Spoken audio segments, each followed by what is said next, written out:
आयुर्वेद चरक संस्थान new Delhi.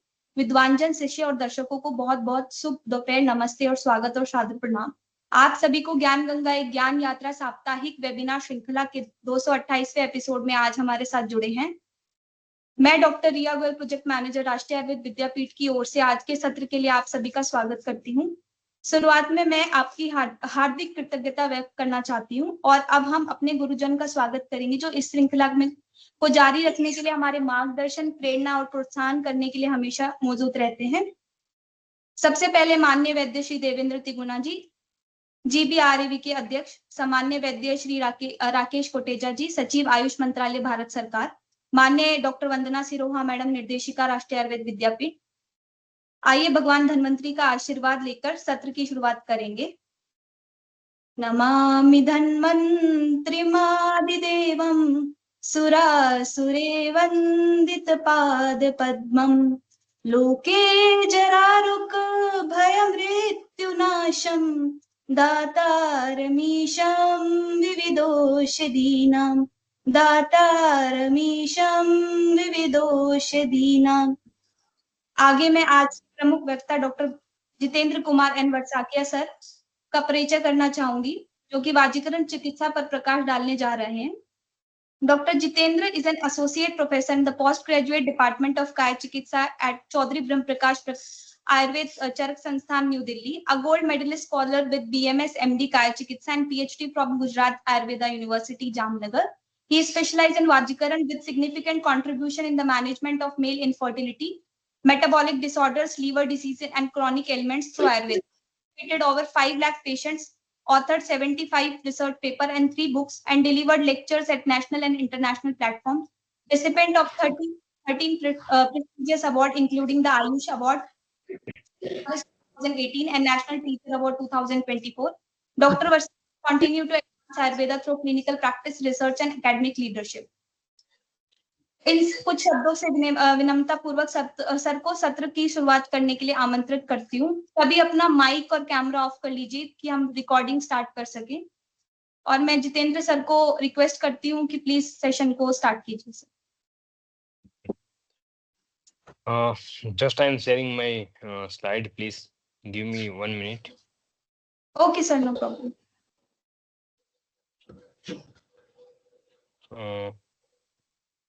Okay, hope so. My slide is visible for you all. Sir, no, it's not visible. Is it visible? No, sir. Oh, 1 Sir. minute, please. 1 minute. I am doing.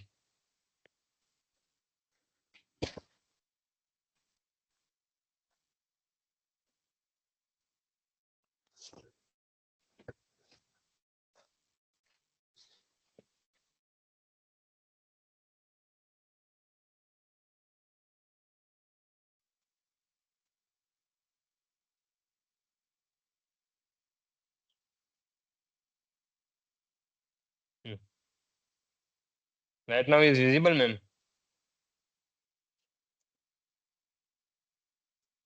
Hello. Visible, sir. Okay, thank you. Is it okay? जी दिख रही है। जी sir, Okay, thank you, start sir. कर सकते हैं sir.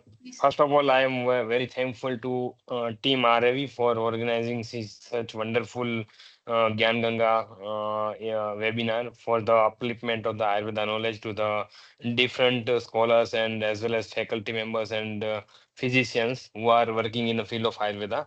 I'm very thankful to all the highest dignitaries of RAV who are accompanying this webinar. Without wasting much time, I am direct coming to my topic which I want to deliver today. Today we talk regarding the clinical implication of the Vachikarna Chikitsa.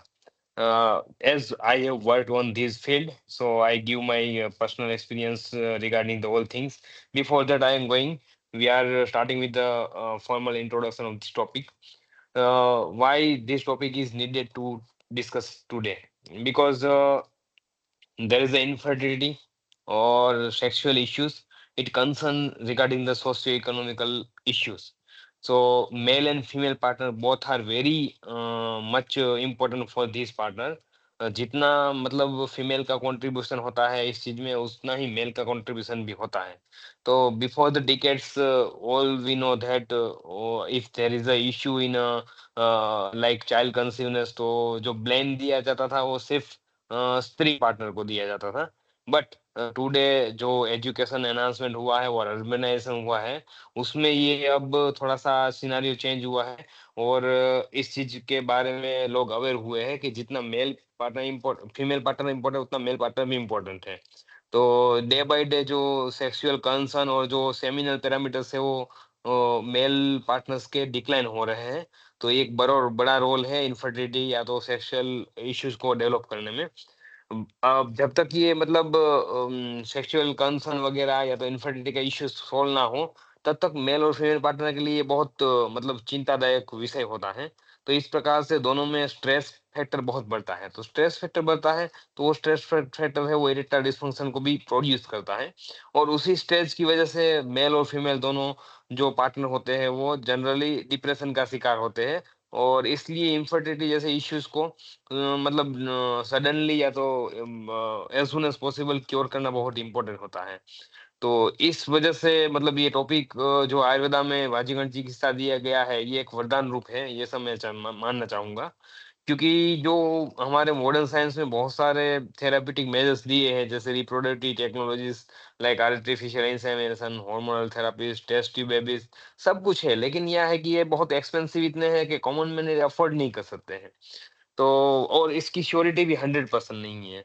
तो that is the reason today too we have to explore the fertility and vigour agents from the herbal sources.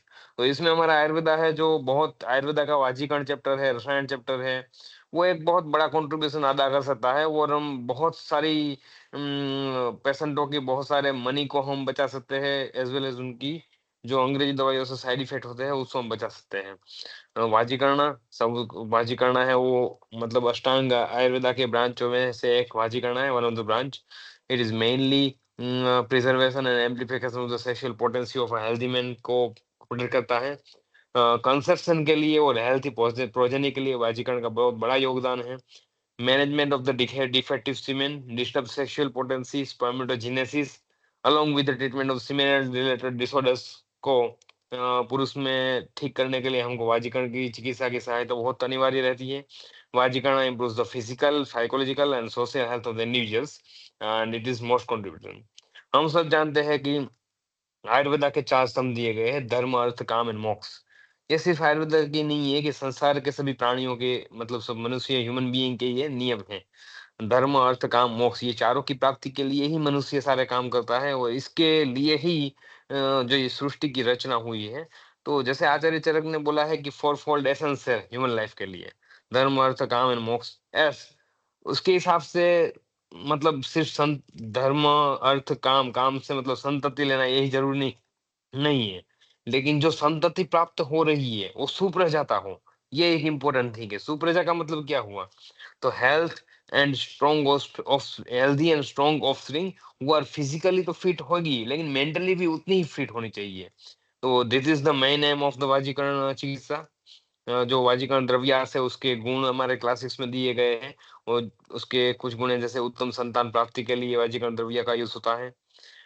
तुष्टि पुष्टि of पुरुष के लिए increase the time of the coital activity के लिए ये एक वाजीकरण purpose से है.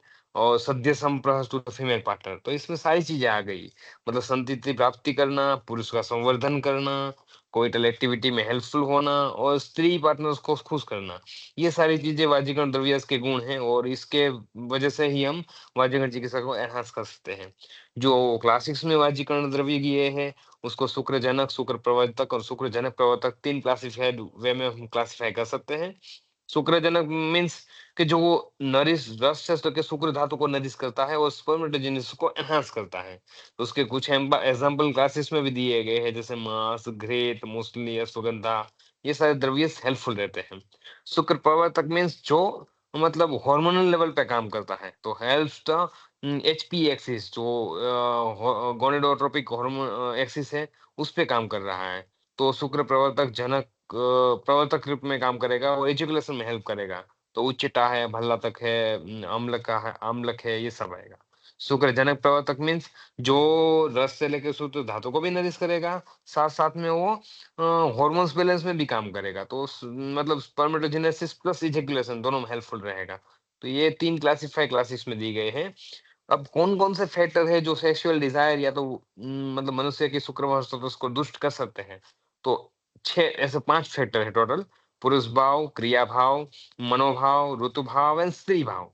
इसमें पुरुष भाव पहला है, जो कि मेनली इस पर्पज से है कि पुरुष निर्व्याधि होना चाहिए, युवा होना चाहिए एंड संकल्पवान होना चाहिए। ये सारी चीजें एक हेल्दी प्रोजनी के लिए, हेल्दी कोइटल एक्टिविटी के लिए एज़ वेल एज़ अच्छा पैरेंटहुड पाने के लिए बहुत ज़रूरी है। क्योंकि हम सबको पता है कि बहुत सारे ऐसे डिसीज़ हैं, जो सेक्सुअल कंसर्न्स को अफ़ेक्ट करते हैं। जैसे एग्ज़ाम्पल मैं दूँ कि डायबिटिस मेलाइटस। तो डायबिटिस मेलाइटस के बाद एक कॉम्प्लिकेशन के रूप में इरेक्टाइल डिस्फंक्शन होता है। तो वही एक चीज़ है कि पुरुष निर्व्याधि, ये क्लासिस में ऑलरेडी लिखा इसी गया है। दूसरी चीज़ है कि जो किसी को ओबेस पेशेंट होता है, जो मेदस्वी स्थूल पेशेंट होता है, उसको कृच्छ्रवायता या तो जुड़ाव-क्रोध जैसे लक्षण क्लासिस में दिए गए हैं। तो इस कॉन्टेक्स्ट में ये बोला गया है कि पुरुष भाव में निर्व्याधि पुरुष होना चाहिए। दूसरा है युवा।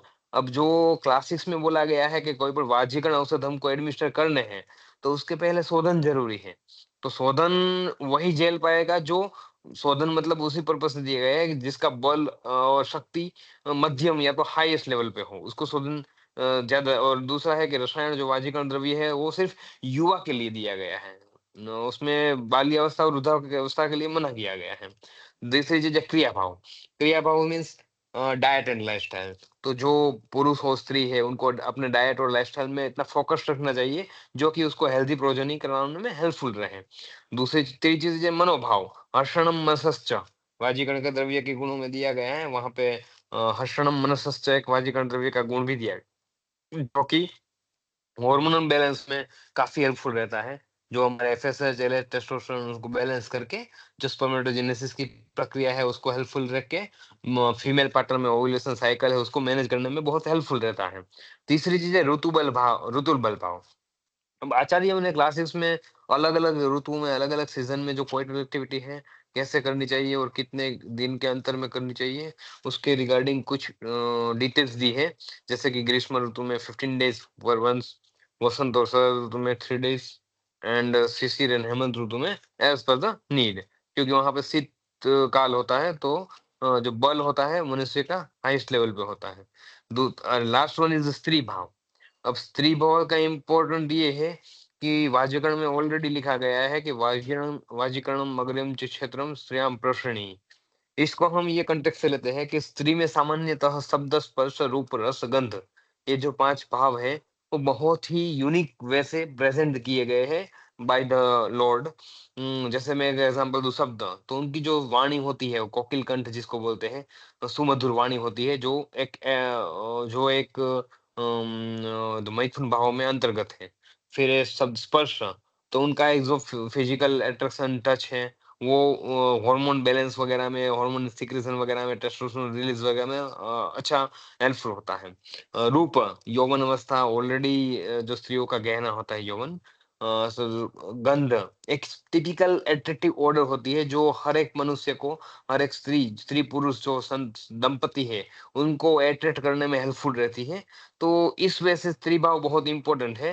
एंड अगेन दूसरी चीज है कि स्त्री जो है एक यौवन अवस्था होनी चाहिए, ताकि यौवन अवस्था इसलिए कि वो डिसीज फ्री हो, उसका बल हाईएस्ट लेवल पर हो, वो संतति धारण करने के लिए कैपेबल हो, इसलिए। दूसरी चीज विभूषिता, आभूषणों से सज्ज होगी तो एक पवित्रता का संदेश आता है आभूषणों से। और आभूषण धारण करना एक मांगलिक, पवित्र और ऋषीय माना गया है अपने क्लासेस में। दूसरा है वस्या।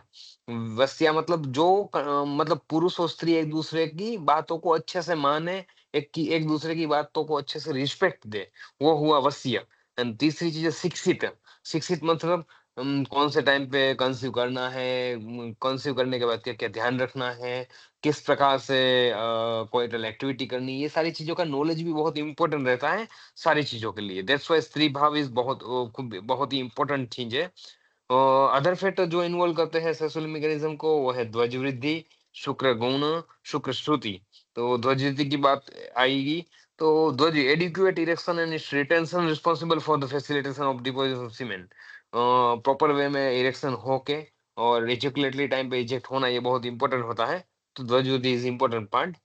शुद्ध शुक्र के कर्म जो क्लासेस में दिए गए हैं वो है बल, मतलब psycho physico energy to strength. दूसरा है प्रीति, मतलब affection toward the opposite sex and sexual energies. धैर्य, साइको फिजिकल डेयरिंग। प्रहर्ष, to excitement and orgasm, then च्यवन to secret and then गर्भोत्पादन, तो फर्टिलाइजेशन। ये सारा एक क्रम में ही है। जैसे अच्छा बल हो पुरुष स्त्री का, तो एक दूसरे के प्रति अफेक्शन हो, जिनका साइको फिजिकल डेयरिंग अच्छा हो, जो मतलब जो भी क्लासिकली जो भी प्रहर्ष के सिम्टम्स दिख के हुआ है, तो ये फाइनली जिसका मेन रिजल्ट है वो गर्भोत्पादन के लिए इम्पोर्टेंट रहता है। शुक्र के गुण जो क्लासिक्स में दिए गए हैं वो कुछ ये है, जैसे कि बहल, मधुर, स्निग्ध, अविस्त्र, गुरु, पिछिल, शुक्ल, बहु। ये सारी चीजें नॉर्मल सेमिनो पैरामीटर्स को एनहांस करने में और मेंटेन रखने में हेल्पफुल रहती है। कुछ स्तुतिकर भाव दिए गए हैं कि कैसे कैसे मतलब वाजीकरण के लिए स्त्री पुरुष को रेडी हो किया जाता है वगैरह। तो हर्ष, तर्ष, शर, पैच्छिल्य, गौरव, हर्ष, तर्ष, अरे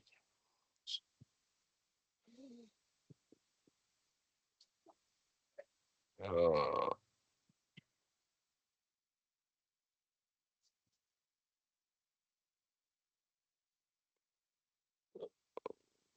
अच्छा, माय स्लाइड इज विजिबल ना? Hello, am I Yes, audible sir. Please? Yes, sir. हाँ स्लाइड सर, Yes, विजिबल है sir. ना सर? विजिबल है सर, आप सॉरी, स्टार्ट कीजिए सर, कंटिन्यू कीजिए sorry sir, for interruption, sorry for interruption. No problem. शुक्र दोष, तो अगर जैसे मैंने दोष और अगर श्रुतिकर भाव दोष और गुणों की बात करी, तो इसका इम्पोर्टेंट ये है कि वो शुक्र दोष, शुक्र दृष्टि कैसे होती है, तब उसको एलोबरेट करना जरूरी होता है। तो जैसे हमारे क्लासिक्स में एक दिया गया है कि अच्छा अगर एक बीज है उसको जर्मिनेट होना है, तो प्रॉपर फार्म होना चाहिए, लैंड प्रॉपर होनी चाहिए, उसके मतलब डिपेंडेंस सिग्नल वाली सीजन होनी चाहिए, प्रॉपर वे में वाटर इनिक्वेट होना चाहिए, और दूसरा है कि अच्छा बीज, मतलब जो कोई भी कंटामिनेट ना हो सा बीज होना चाहिए। वैसे ही अपने बॉडी के रिगार्डिंग है कि एक अच्छी संतति प्राप्त करने के लिए हार्मोनल बैलेंस होना चाहिए, प्रॉपर वे में हार्मोनल सिक्रेशन होना चाहिए, अच्छा और स्वस्थ गर्भाशय होना चाहिए, साथ साथ में अच्छा स्पर्म और ओवम का हेल्दी स्पर्म और ओवम जनरेशन का फॉर्म होना चाहिए, तभी संतति निर्माण हो सकती है। जैसे शुक्र के दोष दिए गए उसमें क्षीण शुक्र, ये बहुत इंपॉर्टेंट चीज है, जो कि मेनली इनफर्टिलिटी के लिए काफी हम मतलब सेमिनल पैरामीटर्स में जिसको हम काउंट के तौर पे दिए देखे जाते हैं। तो क्षीण शुक्र is one among the 8 type of the शुक्र दुष्टि, and it's characterised by the decrease in concentration of शुक्र qualitatively as well as qualitatively due to the विशेष वात इन पित्त।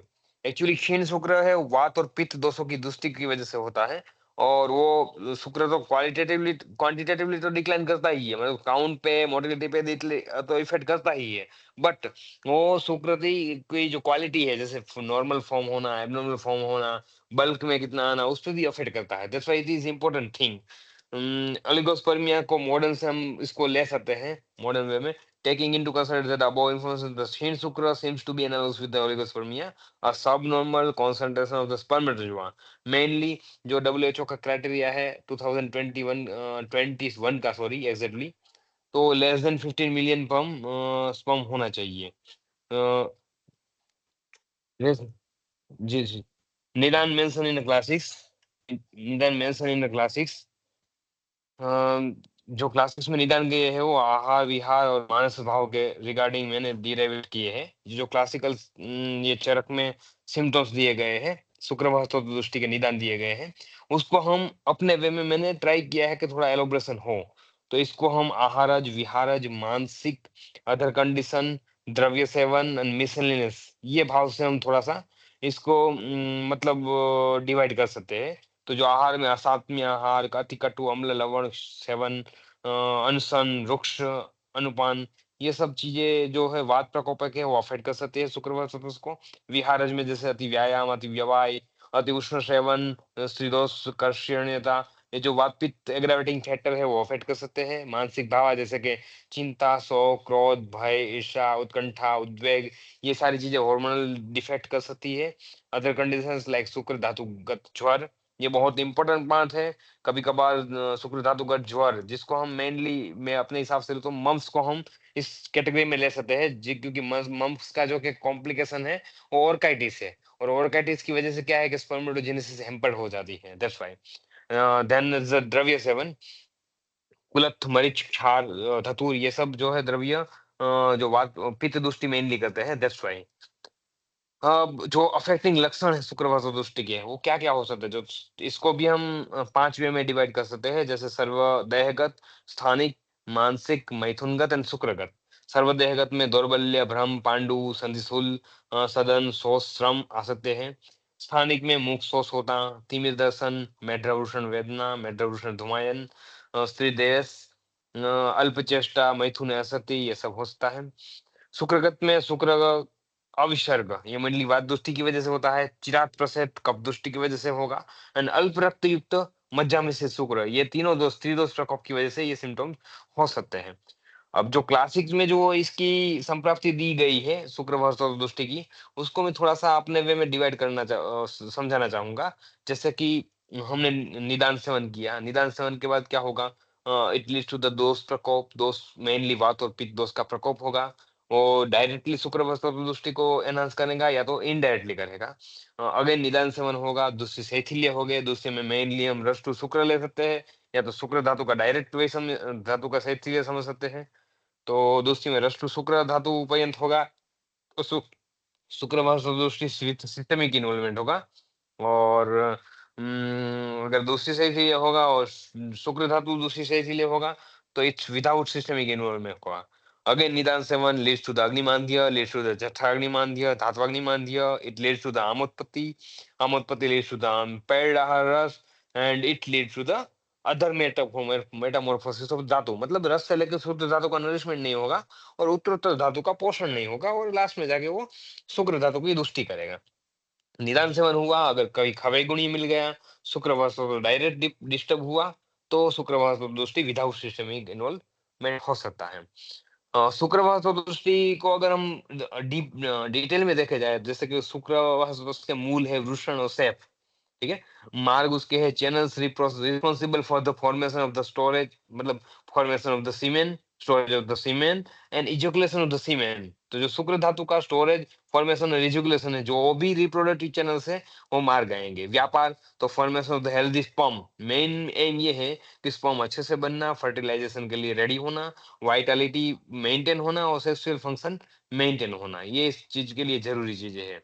अब जो दूसरी है वो किस किस प्रकार से हो सकती है, अगर संघ से होगा, ऑब्स्ट्रक्टिव होगा, ब्लॉकेज होगा, तो क्या होगा, कॉज कफ एक्यूमुलेशन होगा, आम उत्पत्ति होगी, वो मेनली वेरिकोसिल, इन्फेक्शियस, स्कारिंग और ऑब्स्ट्रक्शन करेगा, और azoospermia, oligospermia, ejaculatory dysfunction, infertility, ऐसी सारी चीजों को जनरेट करेगा। अगर अति प्रवृत्ति होगी, एक्सेसिव फ्लो और एक्टिविटी होगी, तो एक्सेसिव इंटेलिजेंस इन सेक्स होगा, हाइपोगोनेडिज्म होगा, या तो इन्फ्लेमेशन की चीज प्रोड्यूस होगी, वहां पे प्रीमेच्योर एजुकेशन उसकी वजह से हो सकता है, पॉलीजूस्पर्मिया डेवलप हो सकता है, या तो एक्सेसिव लिबिडो बन सकता है। शिरा ग्रंथि मेनली वेरिकोसिटी और नोड्यूल चेंज में कर सकती है। तो कॉज इसका मेनली है वात पित्त, वात कफ दोष मेनली इसमें दृष्टि होगा, टोट्रस वेन की फिट होगी। मैनिफेस्टेशन मेनली जनरली इस रूप में होगा कि वेरिकोसिल हो सकता है, टेस्टिकुलर स्वेलिंग हो सकता है, पेन हो सकता है, तो स्पर्म क्वालिटी रिड्यूस हो सकती है। विमारगमन मतलब एबनॉर्मल फ्लो, एबनॉर्मल फ्लो की मेनली कॉज हो सकते हैं ट्रॉमा हो जाए, या तो कंजेनिटल एबनॉर्मलिटी हो, या तो रिट्रोग्रेड एजुकेशन हो। उसका मेन एक कारण हो सकता है प्रोस्टेटिस, इसकी वजह से भी हो सकता है। अब स्पेसिफिक एग्जामिनेशन में हम जाए, तो जनरली सीमेन एग्जामिनेशन करना चाहिए और हार्मोनल बैलेंस, हार्मोनल प्रोफाइल करनी चाहिए जनरली। उसके बाद थोड़ा सा हाइड्रोसिल वेरिकोसिल को डिफाइन करने के लिए ultrasound of the scrotum and advice कर सकते हैं। ये भी मैंने जो भी बात करी सारी संतृप्ति विघटन की, वही ये तीनों चीजें। अब कोस कौन कौन से सेक्सुअल इश्यू के दिए गए हैं मॉडर्न वे में, तो है urban lifestyle, age, poor nutrition, status, excessive use of the salt in diet, occupation, excessive use of the hot water, addiction, stress and sleep disturbance. ये मोटे मोटे मेन कॉज है जो कि डेली हम हमारी ओपीडी में या तो रूटीन लाइफ में हमको देखे जाते हैं, और यही चीजें हमारे क्लासिक्स में भी डिफरेंट वे में, क्लासिकल वे में, स्लोक वे में रिप्रेजेंट की गई है। अब इसको हम एक एक को एलोबरेट बाद में करते हैं। रिस्क फैक्टर जो मॉडर्न में दिए गए हैं वो क्या क्या है? तो मॉडर्न में जो रिस्क फैक्टर है वो age greater than 35 year, environmental or occupational factors, unhealthy diet and obesity, pollution, cigarette smoking or addiction, testicular trauma, testicular torsion, iatrogenic factors, testicular infection, cryptorchidism, testicular hypertrophy, genetic factors and varicocele. ये सारी चीजें है वो generally infertility या तो male infertility या तो sexual issue को कंसर्न कर सकती है। जो ओपीडी लेवल पे इसको हम रूल आउट करना चाहे तो हमको हमारे पास कौन कौन से वे हैं, मतलब डायग्नोस्टिक मेथड्स क्या क्या हैं? तो when, how and why the male partner of the infertile couple should be investigated, मतलब without any non risk factor है तो हमको मिनिमल मेडिकल हिस्ट्री लेनी है, फिजिकल एग्जामिनेशन करना है और सीमेनोग्राम करवा लेना है। अगर कोई स्पेसिफिक रिस्क फैक्टर हमको लग रहे हैं तो स्क्रीनिंग करना है, डेमोग्राफिक डाटा देखना है, semenogram micro fully micrology microbiology biological करवाना है, एंडोक्राइनल ऐसे करवाने हैं हमको, स्क्रोटल अल्ट्रासाउंड करवाएंगे और ट्रांसरेक्टल अल्ट्रासाउंड करवाएंगे। ट्रांसरेक्टल अल्ट्रासाउंड करवाने का एक रीजन ये है कि हमको प्रोस्टेट का स्टेटस देखना पड़ेगा, क्योंकि जो सीमेन का बल्क पार्ट है वो 80% प्रोस्टेट ग्लैंड सिक्रेट करती है। तो प्रोस्टाइटिस होगा तभी भी इसकी वजह से, मे बी ड्यू टू इसकी वजह से दिक्कत हो सकती है। जनरली वो पित्त दोष की दुष्टि सीमेन में कर सकता है। तो full examination include the genetic test, testicular histology, additional test and other relevant test बाद में अगर नीड पड़े तो करवा सकते हैं। मेडिकल हिस्ट्री में हमको जानना पड़ेगा family history of the infertile couple, testicular trauma, previous infections, disease, iatrogenic factors, endocrine diseases, use of the anabolic steroids if any gym patient are there, pubertal disorders है कि नहीं जानना पड़ेगा, ऑक्यूपेशनल हिस्ट्री क्या है वो जाननी पड़ेगी। फिजिकल एग्जामिनेशन में एंथ्रोपोमेट्रिक सारे मेजर्स देखने हैं, बीएमआई देखना है पेशेंट का, टेस्टिकुलर इवेल्युएशन करना है, मोर्फोलॉजिकल साइज, पोजीशन, मास एक्सेट्रा एक्सेट्रा देख के वेरिकोसिल और हाइड्रोसिल है कि नहीं वो रूल आउट करना है, और हमको पेनाइल इवेल्युएशन करना है और गायनेकोमास्टिया है कि नहीं वो देखना है। मेनली प्रोडक्टिन बड़ा होगा कि नहीं बड़ा होगा उससे डिपेंड है इसका। अल्ट्रासाउंड करना है टेस्टिस का फुल्ली, उससे हम वेरिकोसिल हाइड्रोसिल को रूल आउट कर सकते हैं। और fully seminogram including volume, total sperm, number of the sperm, pH, morphology, motility, validity, vitality, ये सब जानना पड़ेगा। अगर मैन है, इनफर्टाइल कपल में मैन है, उसके हमने हिस्ट्री ली, फिजिकल एग्जामिनेशन किया, सेमिनोग्राम भी देखा, अगर सब कुछ ठीक है तो नॉट एन इश्यू, इन्वेस्टिगेशन का एंड कर देंगे। अगर हमको एनी एब्नॉर्मैलिटी मिलती है इन चीजों में तो हम उसको मेल इनफर्टाइल स्पेशलिस्ट को रिफर कब करेंगे। आएंगे? Sorry, is there any complain interruption please? History लेंगे। सभी हिस्ट्री में पार्टिसिपेंट से हमने पहले, रिक्वेस्ट है अपना माइक ऑफ कर दीजिए please. Yes please, yes yes, thank you thank you. History जो हमने ली, फिजिकल, मेडिकल, लेबोरेटरिकल, वो देखना है। हार्मोन जो हमने बात करी हार्मोन की, हार्मोन का क्या रिलेशन है वाजीकरण और सेक्सुअल कंसर्न से? तो मेनली टेस्टोस्टेरोन है वो स्पर्मेटोजेनेसिस को स्टिमुलेट करता है, that's why is important. It is the necessary for formation of the secondary spermatocytes. FSH है वो टेस्टोस्टेरोन को रिलीज करने में, FSH is also necessary for the stimulation of the process of spermatogenesis, that's why FSH important है। LH है वो essential for the secretion of the testosterone from the Leydig cell. Leydig cell में testosterone का secretion LH से होता है, that's why LH is important. Spermatogenesis को enhance करने में एस्ट्रोजन का बहुत अच्छा रोल है। और metabolic proliferation of the spermatogonia, spermatogonia का मेटाबॉलिक प्रोलिफरेशन करने के लिए ग्रोथ हार्मोन इंपॉर्टेंट है, दैट्स व्हाई हार्मोन ऐसे हमको फुल्ली कर लेना चाहिए। जो हार्मोन का रेगुलेशन है वो हमको पता है कि हाइपोथैलेमो पिट्यूटरी एक्सिस से होता है। तो जो पिट्यूटरी ग्लैंड है हाइपोथैलेमस में से, it is the production of the testosterone by the testis is controlled by the gland pituitary gland.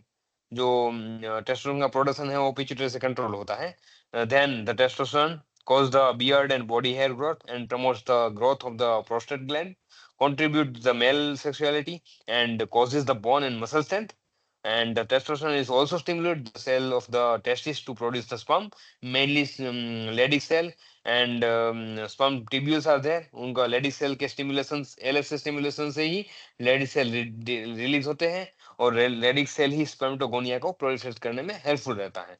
That's why ये पूरी स्पर्मेटोजेनेसिस को जानना बहुत इंपॉर्टेंट है.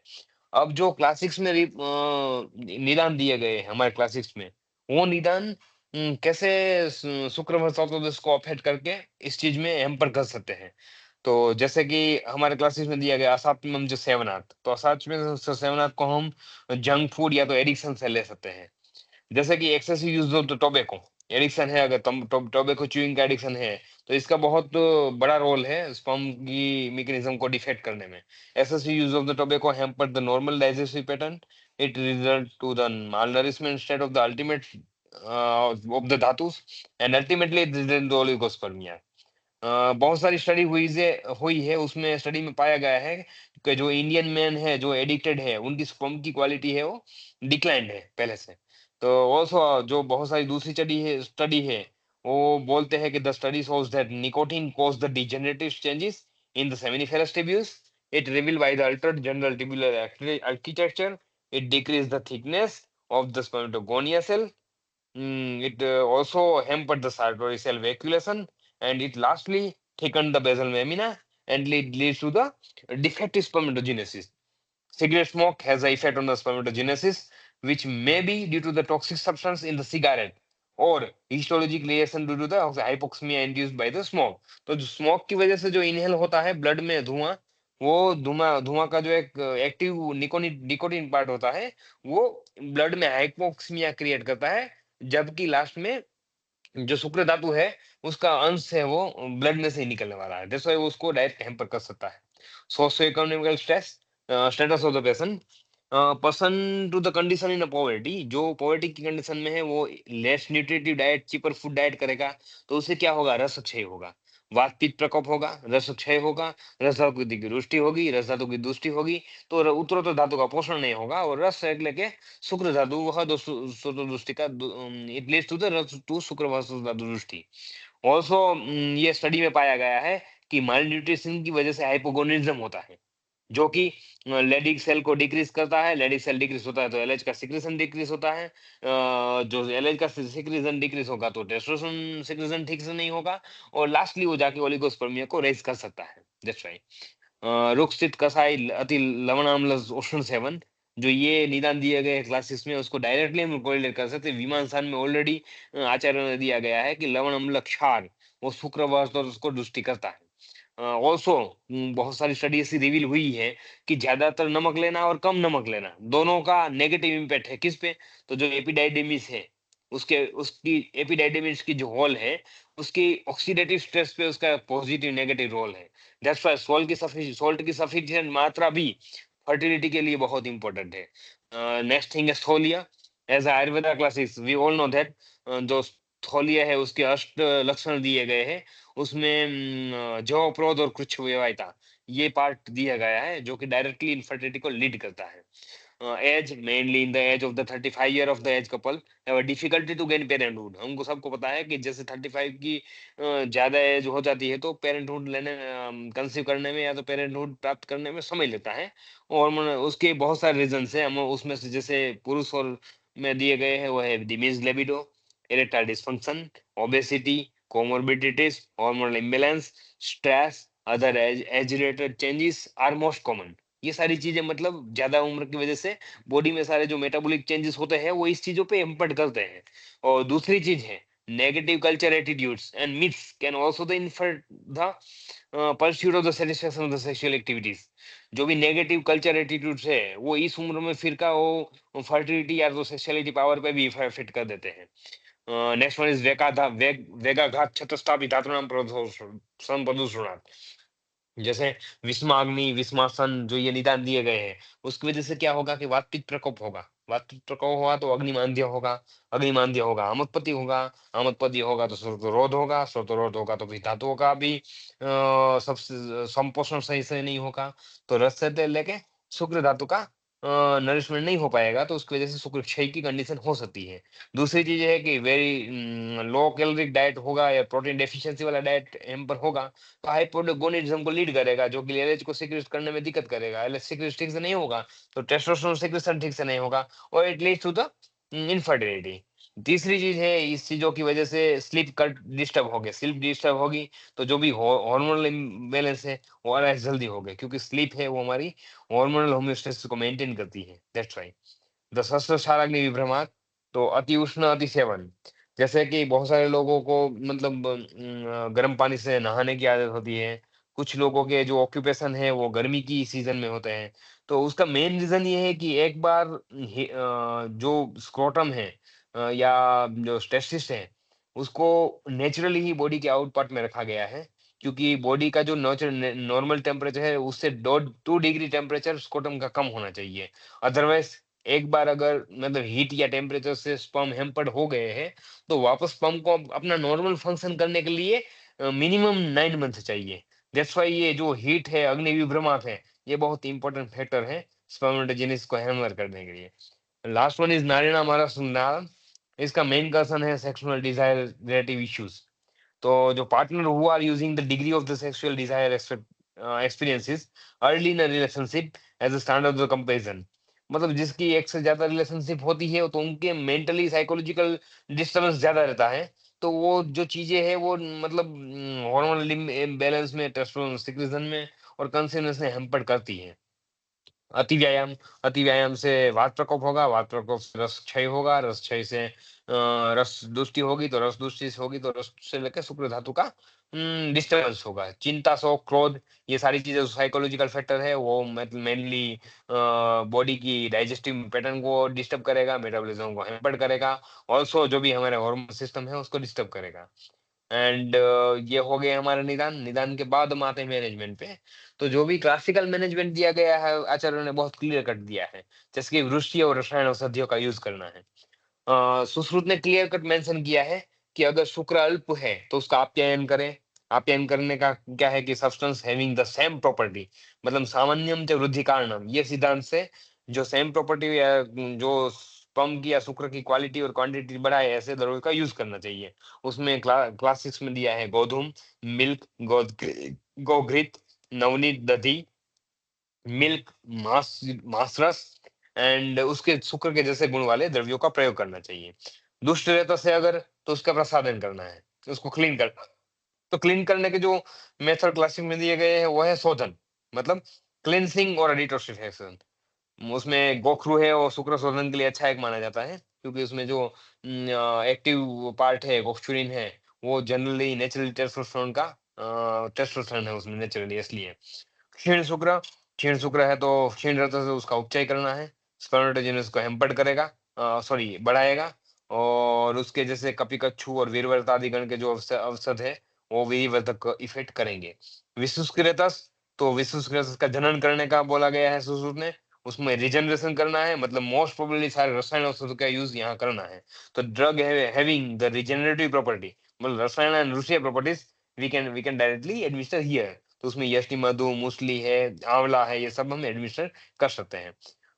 और क्लियर कट आचार्यों ने जहाँ रसायन वाजीकरण चैप्टर दिया है चरक ने, वहां पे मेंशन किया है कि कोई भी रसायन वाजीकरण औषध एडमिनिस्टर करो, उससे पहले शोधन बहुत जरूरी है, क्योंकि शोधन है वो चैनल्स को ओपन करता है और बॉडी की मैकेनिज्म को ठीक करता है। दैट्स व्हाई वाजीकरण द्रव्यों को एडमिनिस्टर करने के पहले शोधन बहुत इंपॉर्टेंट चिकित्सा दी गई है। सिद्धि स्थान में यापना बस्ती दी है, जो कि शुक्र क्षय में हेल्पफुल रहती है। राज्यपन बस्ती का उल्लेख है, बलादी यापना बस्ती दी गई है, गुड़च्यादी नीरू बस्ती का उल्लेख है। एंड डलहन ने टोटल 18 प्रकार की स्नेह बस्ती दी है, जो कि डिफरेंट डिफरेंट क्लेबिये में यूजफुल हो सकती है। अगर शुक्र दोष है उसको ट्रीट करने हैं, तो वाजीकरण द्रव्यों का प्रयोग बोला है आचार्यों ने। रक्त पित्त, हर चिकित्सा जो दी है वो सारी चिकित्सा शुक्र व उसको भी क्लीन करती है, ऐसा बताया गया है। जो योनि वापद में जो भी द्रव्य दिए गए हैं वो कुछ कुछ शुक्र दोषों को निवारक द्रव्य है, तो उसका भी प्रयोग करना चाहिए। और मेनली ज्ञान और अपान वायु की शुद्धि का प्रयोजन करना चाहिए, और साथ साथ में रसायन प्रयोग करने चाहिए, ऐसा क्लासिक्स में उल्लेख है। अब शुक्र दोष की जो कॉमन ट्रीटमेंट दी गई है वहां पे, वो है चरक सिद्धि स्थान में बस्ती बहुत इंपॉर्टेंट की है, क्योंकि वी ऑल नो दैट बस्ती है वो अपान वायु शुद्धि के लिए और मेनली वात पुष्टि के लिए बहुत इंपॉर्टेंट है। और अगर अपान वायु का जो कर्म है वो मतलब मूत्र पूरी शुक्र रात हो, चारों की नॉर्मल मैकेनिज्म को मेंटेन करना है, तो जो अपान वायु अगर यथावत यथास्थिति स्थिति में रहेगा तो वो चारों का जो मैकेनिज्म है वो ठीक रहेगा। इसलिए बस्ती चिकित्सा इस पर्पज से बहुत इंपॉर्टेंट दी गई है। Also we can add with the विरेचन योग्य और अग्नि योग्य एक्सेट्रा। जो भी नीरू बस्ती दी गई है वो शुक्र बल प्रद बोई गई है सिद्धि स्थान में। और इसके अलावा आस्थापन बस्ती है, उसका इंडिकेशन है रेतोक्षय दोष, ऐसा करके आस्थापन बस्ती का दिया गया है सिद्धि स्थान में। तो बस्तियों का यूज करना चाहिए। जो कॉमन लाइन ऑफ ट्रीटमेंट है वो मेन है कि निदान परिवर्जन, जो एटियोलॉजिकल फैक्टर है उसको दूर रखना, समसमन चिकित्सा, जो भी हमने शुक्रजनक प्रवर्तक और शुक्रजनक प्रवर्तक द्रव्यों का क्लासिफिकेशन देखा उसका एडमिनिस्ट्रेशन करना, और संशोधन चिकित्सा, तो उसमें विरेचन, बस्ती, उत्तर बस्ती सारी उसका प्रयोग करना। क्लासिक्स में जो ये पथ्य दिए गए हैं उसको थोड़ा सा मैंने अपने तरह से मॉडिफाई किया है अभी अभी के सिनारियो में, कि स्मोक अवॉइड करना चाहिए, अल्कोहल कंजप्शन नहीं करने देना चाहिए, पेशेंट को बोलना चाहिए spicy oily salty fatty diet ना ले, पेशेंट को बोलना चाहिए कि गर्म पानी से स्नान नहीं करना है, साइकिलिंग ज्यादातर नहीं करनी है, मतलब क्षमता के हिसाब से करना है, टाइट अंडर गारमेंट नहीं पहनने हैं, कॉस्ट्यूम जो वगैरह है अंडर गारमेंट है वो सिंथेटिक कॉटन के पहनने चाहिए, सिंथेटिक नहीं यूज करने चाहिए, मेंटल एक्सर्शन अवॉइड करना चाहिए, सनलाइट में ज्यादा एक्सपोजर नहीं करना चाहिए, जो कॉटन सीड ऑयल है वो डाइट में नहीं लेना चाहिए, क्योंकि कॉटन सीड ऑयल में फ्री रेडिकल्स ज्यादा होते हैं जो कि हमारी ऑक्सीडेटिव स्ट्रेस को बढ़ाता है और स्पॉन्टेनियस को इम्पेक्ट करता है। दैट्स व्हाई स्ट्रेस, हीट, ये सारी चीजों से दूर रहना है, प्रॉपर स्लीप लेना है। जो भी पेशेंट को डाइट लेना है वो सारा fruit green vegetables, pulse in diet मतलब प्रोटीन प्रोटीन रिच डाइट लेना है, carrot soybean rice corn almond spinach, ये जो भी milk and milk product, vitamin A D E की युक्त डाइट लेना है, क्योंकि जो विटामिन ई है वो उसको एंटी स्टेरिलिटी विटामिन बोला गया है, दैट्स व्हाई ऐसे। और विटामिन ए है वो जनरली जो स्पर्म की टेल की मोटिलिटी के लिए बहुत इंपॉर्टेंट होता है, that's why. Use of the garlic and onion in the diet, garlic और अनियन का डाइट में प्रयोग करना चाहिए। जेनिटल एरिया है उसमें मतलब दिन में 2 बार मसाज करना चाहिए। Try to be happy in routine life, जो भी पार्टनर्स है मेल एंड फीमेल उनको अपनी नॉर्मल फिनोमिना में या तो दाम्पत्य जीवन में खुश रहना चाहिए। अब मैं कुछ जो आयुर्वेदिक क्लासिकल ड्रग है उसके जो एक्टिविटीज है उसको हाईलाइट करूंगा, जैसे कि विथेनिया सोमनिफेरा अश्वगंधा। अश्वगंधा है वो गामा गाबा मिमिक एक्टिविटी है उसकी। तो अश्वगंधा क्या करेगा, डायरेक्ट इफेक्ट से ऑक्सीडेटिव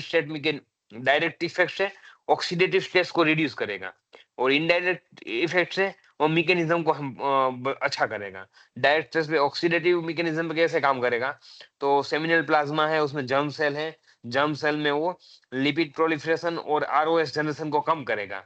उसकी वजह से क्या होगा कि जो हार्मोन अच्छे सीक्रेट होने वाले हैं वो हार्मोन बढ़ाने में काम हेल्पफुल करेगा, और कॉपर जिंक एफई एयू इनके लेवल को बढ़ाएगा अश्वगंधा। इसकी वजह से ऑक्सीडेटिव स्ट्रेस कम होगी और एंटीऑक्सीडेंट डिफेंस मैकेनिज्म स्टार्ट होगी, जो कि जो काउंट को है वो डेथ करने में रोकेगा, ताकि काउंट का इंप्रूवमेंट हो और स्पर्म पैरामीटर को इंक्रीज करेगा।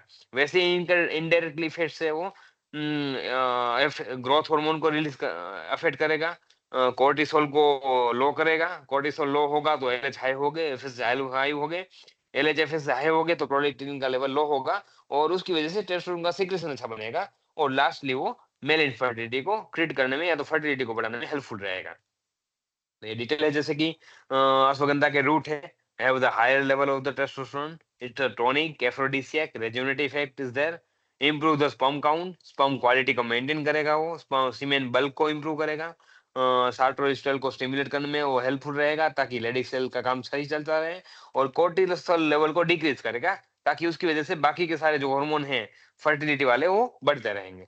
Use as adaptogen with aphrodisiac property which may be due to the increased intestinal cell stimulation hormone and testosterone like fat.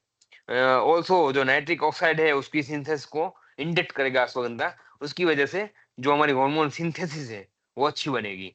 Mucin appearance has aphrodisiac activity, It's a potent antioxidant and reduce oxidative damage to the sperm by the preventing disruption in the membrane integrity of the spermatozoa। उसकी वजह से वो जरूरी है। जो mucin appearance के seeds है उसमें एल्डोपा का कंटेंट ज्यादा होता है, इसकी वजह से वो metabolism of the growth hormone की मेटाबॉलिज्म को रेगुलेट करेगा और बढ़ाएगा। Regulates the anterior pituitary gland to secrete the FSH, causing the increased synthesis of testosterone, and it leads to the Leydig cell secretion and helps to the maintain the testosterone secretion and leads to the fertility enhancement। Tables टेरेस्ट्रस गोखरू है वो anti एफ्रोडिसियक बोला गया है classics में। It enhance the relaxation of the smooth muscles, vasodilators and increase the blood flow. Protodioscin है जो गोखरू में, वो डीएचई का प्रीकर्सर है, वो डीएचई है वो टेस्टोस्टेरोन जैसा ही काम करता है। दैट्स व्हाई गोखरू बहुत इंपॉर्टेंट है नेचुरल टेस्टोस्टेरोन के लिए। And due to its the antimicrobial activity वो शुक्र का शोधन भी करता है। मिरिस्टिक फ्रेग्रेंस एफ्रोडिसिक है, इसमें जो अल्कलॉइड्स एमिनो एसिड्स है वो स्पर्मेटोजेनेसिस में हेल्पफुल करते रहते हैं। एंटीऑक्सीडेंट एक्टिविटी है इसकी, तो लिबिडो को इंक्रीज करता है ये ब्लड फ्लो को इंक्रीज करता है पेनाइल एरिया में ताकि इरेक्शन में हेल्पफुल रहे। और second one is nervine tonic है, तो प्रीमेच्योर एजुकेशन में हेल्पफुल रहेगा, ट्रीट करने में प्रीमेच्योर एजुकेशन को, और मोटिलिटी को इम्प्रूव करने में अच्छा योगदान देगा। कुरकुल ऑर्गिडेंस ये है ब्लैक मूसली का इफेक्ट ये है कि its effect on orientation behaviour and spermatogenesis in albino rats, so in spermatocytes and spermatids, मतलब वो जो फ्री रेडिकल को प्रिवेंट करके वो स्पर्मेटोजेनेसिस को एनहांस करने में बहुत हेल्पफुल रहता है। अब हम कुछ केस देखते हैं। ये तो सिंगल ड्रग का हो गया, मैंने आपको इंट्रोडक्टरी पार्ट बता दिया कि भाई शुक्र वस्तु दृष्टि है क्या, क्लासिकल और मॉडर्न वे में इसको क्या बोलते हैं, ऐसे पर्सन की हिस्ट्री कैसे लेते हैं, आयुर्वेदा क्लासेस में उसका क्या कैसे डिफाइन किया गया है, उसकी मैनेजमेंट प्रोसीजर्स क्या है। अब एक केस जो मैंने ट्रीट किया है उसके बारे में थोड़ा सा डिटेल बात करूंगा। इफेक्ट ऑफ द फलग्रित in the management of the क्षीण शुक्र। इसमें हमने फिर सिर्फ फलग्रित का एडमिनिस्ट्रेशन किया था। तो we have the 30 year of the healthy male patient, उसको 60 इयर्स से इनफर्टिलिटी का इश्यू था, पेशेंट कंसीव नहीं कर पा रहा था अपने पार्टनर को। पेशेंट के पास 13 मिलियन, पेशेंट के जो सेमिनोग्राम लेके आया था उसमें 13 मिलियन पर ml काउंट थे जो कि लो थे, मतलब 15 मिलियन होना चाहिए। हमने विरेचन प्रोसीजर एडमिनिस्टर किया, उसके बाद फलग्रित 2 महीने तक चलाया था इसमें। अब डिटेल यहाँ है। पेशेंट को और कोई इफेक्ट प्रॉब्लम नहीं थे जो उसके लुबेर मोस्ट प्रोबेबली बाकी चीज थी। एक तो इसका पोस्ट एक्ट एग्जॉशन था, अर्ली इजैकुलेशन था, पेशेंट लेबरर था तो सनलाइट हीट में वर्क ज्यादा कर रहा था, उसको स्पाइसी ऑयली चीजें खाने का हैबिट था, पेशेंट को बोवल मूवमेंट इरेगुलर थी इसलिए अपन वायु की दोस्ती डायरेक्टली देख रहे हैं हम, एंड पेशेंट को टोबैको च्यूइंग की हैबिट थी। पेशेंट का जो काउंट था वो 30 मिलियन था। देन आफ्टर उसको हमने ट्रीटमेंट दिया तो 95 मिलियन तो हुआ।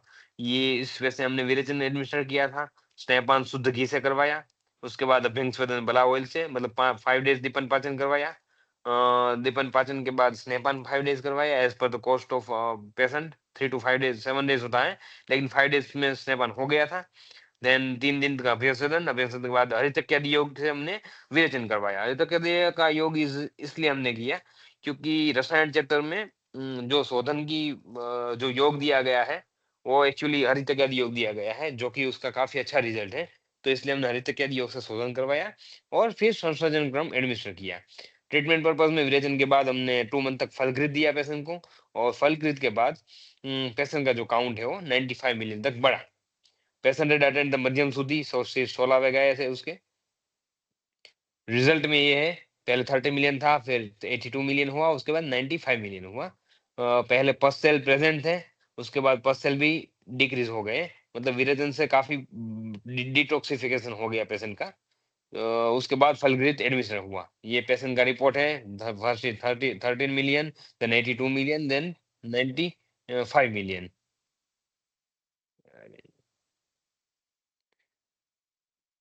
ये रहा रिपोर्ट पेशेंट का। ये पब्लिश पेपर है, already I have publish the paper in reputed journal. Mode of action देते हैं, विरेचन कैसे काम करेगा। तो विरेचन एक तो चैनल्स को ओपन करेगा, तो improve the nutritional assimilation of the drugs, channel open हुई तो स्रोतोदृष्टि कम हुई, स्रोतोदृष्टि कम हुई तो स्रोत क्लीन हो गए, तो जो ड्रग की बायोअवेलेबिलिटी है, हम जो भी ड्रग एडमिनिस्टर करेंगे उसकी बायोअवेलेबिलिटी बढ़ जाएगी। दैट्स व्हाई विरेचन इस पर्पज से काम करेगा। वो दूसरी चीज है, काश्यप ने संहिता में लिखा है क्लियर कट के विरेचन है वो शुक्र भवति कारकत्वम। विरेचन की वजह से शुक्र की गति और शुक्र का जो एनहांसमेंट अच्छा होता है। दैट्स व्हाई विरेचन इस पर्पज से काम करेगा। फलगृत कैसे काम किया? फलगृत के जो इंग्रेडिएंट है एक्चुअली वो है शुक्र धातु के गुणों की तरह ही है उसके इंग्रेडिएंट, उसमें वैसे ही गुण है। तो सामान्यम च वृद्धिकरणम ऐसा करके वो हेल्पफुल रहते हैं। तो ये 1 बाय 1 देखते हैं। जो फलगृत में है गोघृत, शतावरी, गोदुग्ध, अश्वगंधा एंड यष्टि मधु, पैस्या और बला, ये सब है मधुर रस युक्त है, स्निग्ध गुण युक्त है एंड शीतवीर्य युक्त है। तो ये सारी शुक्र की क्वालिटी को मैच करते हैं, दैट्स व्हाई वो नेचुरली एनहांस करते हैं शुक्र को। शतावरी में शतावरीन है जो कि एफ्रोडिसियक एक्ट करता है। दूसरा है शतावरी हार्मोन को अच्छा बूस्ट करती है। शतावरी है हार्मोन प्रोडक्शन को स्टिमुलेट भी करता है, इंक्रीज भी करता है और हेल्पफुल रहता है। गोदूध एंड काउ मिल्क, जो गोदूध और काउ मिल्क में जो ग्लोब्यूल्स है और प्रोटीन्स है वो डायरेक्टली इंस्टेंट शुक्र धातु को नरिश करता है। दैट्स व्हाई वो एंड्रोजन को रिलीज करने में भी हेल्पफुल रहता है। जिंक है, जिंक का मोस्ट इंपोर्टेंट पार्ट है, वो एंटीबैक्टीरियल एक्टिविटी है उसकी, इसलिए वो पस सेल को मतलब डिक्रीज करने में हेल्पफुल बनता है। स्पर्म मोटिलिटी को अच्छा जिंक नरिश करता है। स्पर्म तेल की हेल्थीनेस के लिए जिंक बहुत इंपॉर्टेंट है। और दूसरा जो ग्रोथ हार्मोन है उसको एनहांस करता है। कैल्शियम है, कैल्शियम मेनली डीएनए सिंथेसिस के लिए अच्छा होता है, मोटिलिटी को अच्छा करता है। फलगृत जो बाइवर्च्यू क्लासिक में दिए गए हैं वो एक अच्छा एफ्रोडिसियक इफेक्ट देता है। विदारी कंद है वो रेजुनेटिंग है, उसकी एफ्रोडिसियक और स्पर्म सेल को इंप्रूव करने के लिए अच्छा एक टॉनिक है। अश्वगंधा को ऑलरेडी टॉनिक बोला गया है, एफ्रोडिसियक बोला गया है, और वो लेडी सेल को स्टिमुलेट करके हार्मोन सिंथेसिस को टेस्टोस्टेरोन को एनहांस करने में बहुत हेल्पफुल रहता है। फलगृत की जो हम ओवरऑल अगर मैं मॉडिफिकेशन देखें तो फलगृत में शतावरी है, अश्वगंधा है, पैश्या है, गोघृत है, वो रुष्य इफेक्ट करता है। रुष्य से वो शुक्र धातु वर्धक है, शुक्र धातु वर्धक से वो शुक्र वृद्धि करता है। वैसे ही फलगृत है वो त्रिफला कंटेंट करता है। त्रिफला का मेन गुण है वो रसायन है। सर्वधातु वर्धक है वो पुष्टिवर्धक है। कुष्ठ है वो कुष्ठ को शुक्र धात्मग्नि वर्धक बोला गया है। और यष्टि मधु है वो शुक्र के बल्क को बढ़ाता है, मतलब शुक्र धातु को डायरेक्ट चयन करता है, इसलिए वो सर्व धातु चयन करता है और शुक्र की वृद्धि करके बेनिफिशियल होता है ओलिगोस्पर्मिया को डैमेज करने में। जो फलगृत में हिंगू और अजमोद है वो मेनली दीपन पाचन के लिए हेल्पफुल करते हैं। जठराग्नि और धातु अग्नि को करेक्ट करते हैं। उससे क्या होगा कि प्रॉपर वे में रस धातु फॉर्मेशन होगा, चैनल्स क्लियर होगी और प्रॉपर नरिशमेंट ऑफ द उत्तरोत्तर धातु का प्रॉपर नरिशमेंट होगा। इसलिए उत्तरोत्तर धातुओं का इंक्रीज ज्यादा होगा तो शुक्र धातु भी अच्छी बनेगी। गोघृत है, ग्रोघित रुष्य है, रसायन है, योगवाही है, ओजोवर्धक है, ऐसा क्लासिक्स में बोला गया है, तो नेचुरली वो शुक्र धातु वर्धक हुआ। मधुर रस, गोघृत का रस मधुर है, इसलिए वो पित्त वात दोष को समन करेगा। शीतवीर्य है इसलिए पित्त सामक है, और स्निग्ध गुण है इसलिए वात को समन करता है।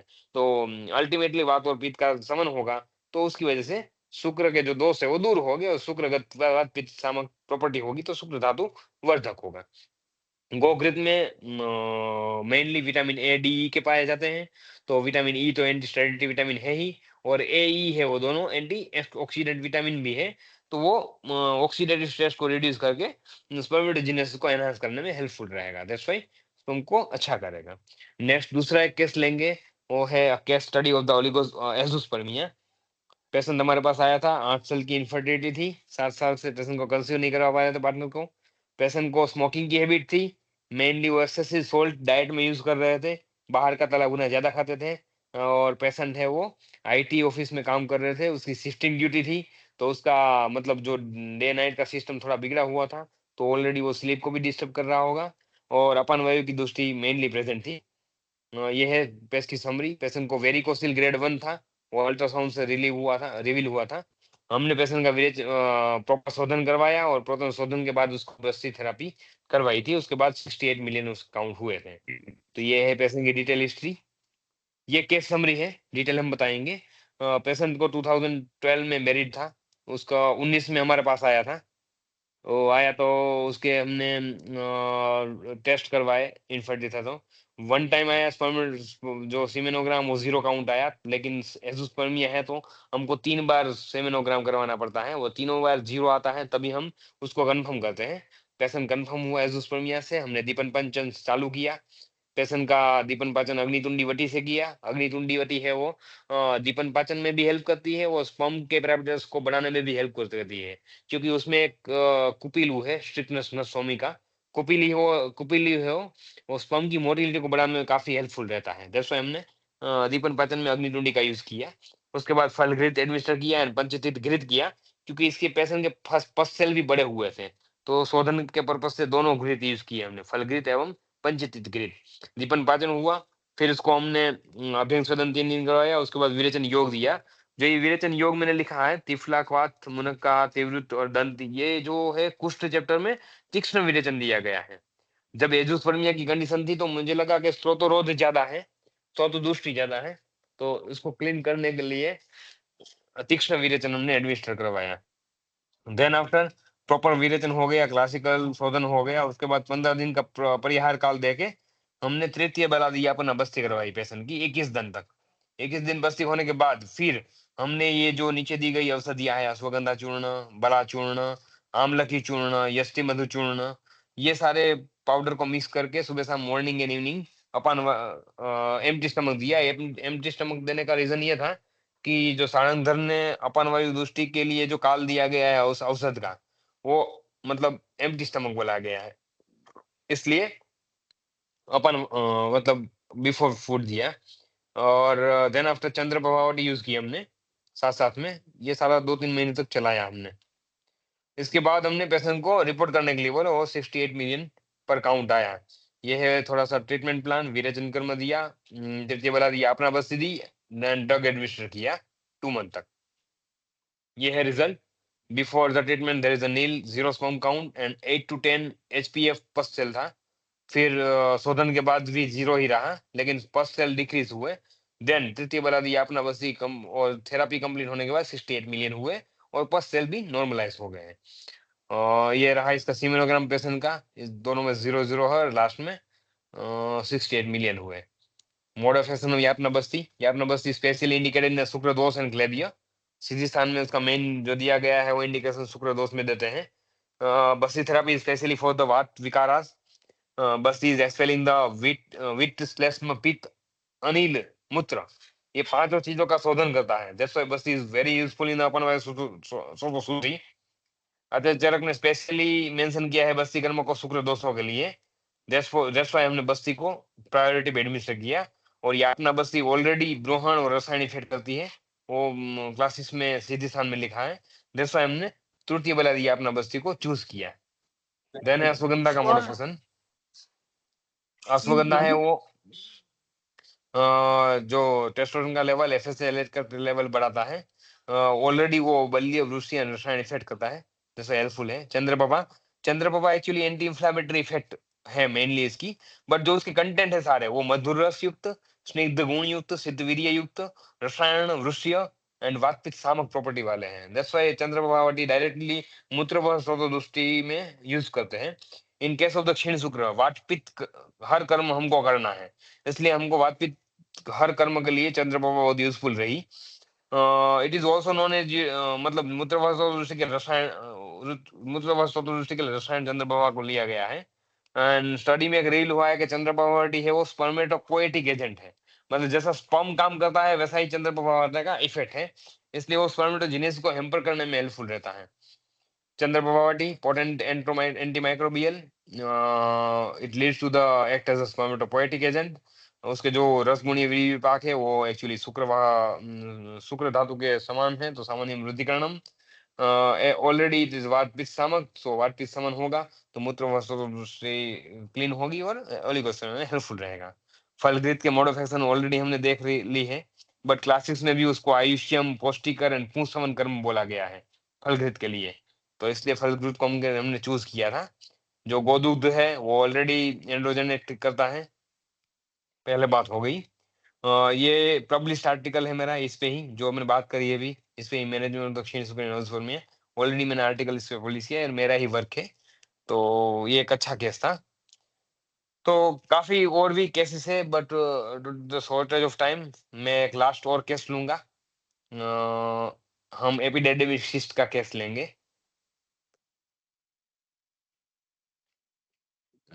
ये भी एजोस्पर्मिया का ही है। हाँ, this is the case of the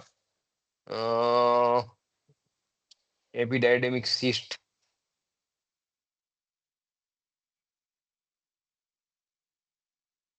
beach में एक मैं बात और करूंगा, एक कि जो क्लासिकल विरेचन दिया गया है, रसायन और वाजीकरण चैप्टर में बोला गया है कि भाई विरेचन है कर्म है, वो शुक्र भवति कार्मुक्तम बोला है, तो उसको मैंने प्रूव किया, साइंटिफिक वैलिडेट हमने किया उसका। मैंने अपने थीसिस में पीएचडी में लिया था इसको, हरितकेद योग से शोधन दोनों ग्रुप में। तो इसका इफेक्ट ये मिला कि जो हरितकेद योग से शोधन किया हमने ग्रुप ए बी में, तो 11 से लेके 40 मिलियन तक अप्रोक्स स्पर्म काउंट बढ़े, एज वेल एज स्पर्म के जो नॉर्मल फॉर्म है वो भी बढ़े 45 से लेके 84, और एज वेल एज जो हार्मोनल इम्बेलेंस है उसमें भी फायदा हुआ। तो जो क्लासेस में विरेचन बोला गया है, शोधन करने की मेथड बोली गई है, वो एक्चुअली सटीक है और साइंटिफिक वैलिडेट है, इसलिए बोला गया है। उसका मेन रीजन ये है कि जो हरितक्यादि योग है उसमें कंटेंट है हरितकी, आम्लकी, शुंठी, पीपली एक्सेट्रा, रजनी वगैरह। तो फर्स्ट ऑफ ऑल हरितकी हरितकी है वो बेस्ट हाइड्रोक्सिल रेडिकल स्कारविंग एजेंट है। मतलब उसका एक अच्छा लेखन गुण, कार्य गुण है। इसका मतलब है कि वो स्रोत शोधन करने के लिए बहुत हेल्पफुल है। तो स्रोत शोधन होगा तो अपन वायु शुद्ध होगी। आम्लकी का एक मेन पर्पस है कि विटामिन सी युक्त है, एंटीऑक्सीडेंट है, और ग्लूटाथियोल को हेम्पर करता है। तो ग्लूटाथियोल हेम्पर होगा तो बॉडी के जो हार्मोनल मैकेनिज्म है वो अच्छे से रेगुलेट हो गए। विडंग है वो ग्रोथ हार्मोन को रेगुलेट करने में काफी हेल्पफुल रहता है। शुंठी है, शुंठी को ऑलरेडी क्लासिक्स में ऋष्य बोला गया है, और वो उसके शीतवीर्य गुण है। तो शीतवीर्य गुण की वजह से पित्त शामक भी हुआ। पिपली है, पिपली को ऋष्य बोला गया है, और दीपन पाचन करके वो रस से लेकर शुक्र धातु को नरिश करने में हेल्पफुल रहता है। ये एक लास्ट केस लेंगे हम, evidence based classical Ayurvedic manager of the epidemic cyst. Patient आया था हमारे पास 2021 में, उसका जो अल्ट्रासाउंड था उससे रिलीव हुआ था, उसको एपिडेमिक सिस्ट थी। विजिट किया हमारी कॉलेज में हमने, उसका मतलब शोधन, प्रॉपर शोधन मतलब वमन और विवेचन प्लान किया। क्योंकि जो ग्रंथि, हमने इसको आयुर्वेद में ग्रंथि चिकित्सा से लिया। तो ग्रंथि चिकित्सा जो क्लासेस में दी गई है उसमें मैनेजमेंट में चिकित्सा सूत्र में सुश्रुत ने क्लियरली बोला है कि ग्रंथि में वमन विरेचन करवा के आप समन औषधियों को यूज करना चाहिए। तो हमने डायरेक्टली पेशेंट को प्रिपेयर करवाया शोधन के लिए, पहले वमन करवाया क्लासिकली, और उसके बाद क्लासिकली विरेचन करवाया, और उसके बाद कांचनार वगैरह औषधियों का चयन किया। तो ये बाद लास्ट में कांचनार वरुणादि कसाई को हमने यूज किया था। ये रहा रिपोर्ट पेशेंट का बिफोर ट्रीटमेंट। वो जो रिपोर्ट लेके आया था उसमें एपिडेमिक सिस्ट थी, लेकिन आफ्टर ट्रीटमेंट रिपोर्ट में नो एनी सिग्निफिकेंट रिपोर्ट आ गया। जो मोड ऑफ एक्शन हम देखें तो वमन है वो एक्चुअली, वमन के जो गुण जो कंटेंट है वो सारे कफ दोष सामक है और लेखन कर्म गुण युक्त हैं। तो कफ कोष का दोष का समय होगा तो शोधन भी होगा, और जो ग्रंथि है उसकी साइड में रिड्यूस भी होगा। तो leads to open the channel and शोधन मेनली। और कफ दोष है वो जो कफ विलयन होगा, तो जो कफ विलयन और छेदन होना जरूरी है, दैट्स व्हाई वमन इज इंपॉर्टेंट। विरेचन है एक्चुअली ग्रंथि चिकित्सा में विरेचन को इंडिकेट किया गया है। उसमें तिफला, तिरु, दंती सारे तीक्ष्ण द्रव्य है, वो शोधन करेंगे। उपरांत जो त्रिफलादी कसाई है, त्रिफला है, वो शोथर गुण है उसका, ग्रंथि हर गुण है, कफ मेदोहर गुण है, और वातानुलोमन गुण है। तो ये ग्रंथि की चिकित्सा में हेल्पफुल रहेगा। दैट्स व्हाई कांचनार गूगल है वो ऑलरेडी शोथर है, प्रॉपर कफ मेदोहर उसका गुण है, ग्रंथि विद्रधि हर गुण है। इसलिए कांचनार गूगल को हमने चूज किया, और उससे जो हमको इफेक्ट चाहिए थी वो मिली। आरोग्यवर्धनी ऑलरेडी क्लासेस में बोला गया है कि वो मेदो विनाशिनी है और मल शुद्धिकरी है, इसलिए हम आरोग्यवर्धनी को इस पर्पज से भी यूज किए। दूसरा है कि जो उसमें भस्मा है, अभ्रक है, ताम्र है, कजली है, ये सारी चीजें क्या करते हैं, डीप पेनिट्रेशन में हेल्पफुल करते हैं। मतलब जो सेल्यूलर लेवल पे हमको दवाई लेके जानी है, वहां तक सेल्यूलर लेवल पे डीप पेनिट्रेट करके स्रोत शोधन करके ये दवाई की इफेक्ट को वहां तक पहुंचाती है। दैट्स व्हाई वो हेल्पफुल रहता है। और जो अ, उसका सर गुण है वो डिटॉक्सिफिकेशन में काम करता है। लेखन गुण है वो, स्क्रैपिंग गुण है वो, मतलब ग्रंथि की साइज रिडक्स करने में, स्रोतों को शोधन करने में हेल्पफुल रहता है। और मेदो अनिल हर गुण है गुगलू का, उसमें वो मेदो अनिल हर से लेखन कर्म होगा, स्रोत शोधन कर्म होगा, और स्वतः कर्म भी इफेक्ट आएगी। दैट्स व्हाई वरुणादि कषाय है वो as already anti inflammatory property दी गई है, उसमें एक लिपियोल कंटेंट है, लिपियोल कंटेंट है वो एक उसका एंटी प्रिंसिपल, वो इन्फ्लेमेशन को रिड्यूस करने में हेल्पफुल करता है और ओवरऑल ये औषधियाँ एपिडेमिक सिस्ट को हेल्प करने में काम आई। इसका भी आर्टिकल पब्लिश है जो हमने काफी रेप्यूटेड जर्नल में डाला है और पब्लिश आर्टिकल है, ये एविडेंस है। तो thank you. This is my own work, and I have presented here. Thank you for listening me patiently, and it is my pleasure to deliver my lecture in front of the two legendary physicians and clinicians and academicians all over the India. And I am very thankful to RAV to given me the chance to deliver my talk on the particular my expertise subject. I am very thankful to RAV and organizing team of the RAV. Thank you again. Thank you so much.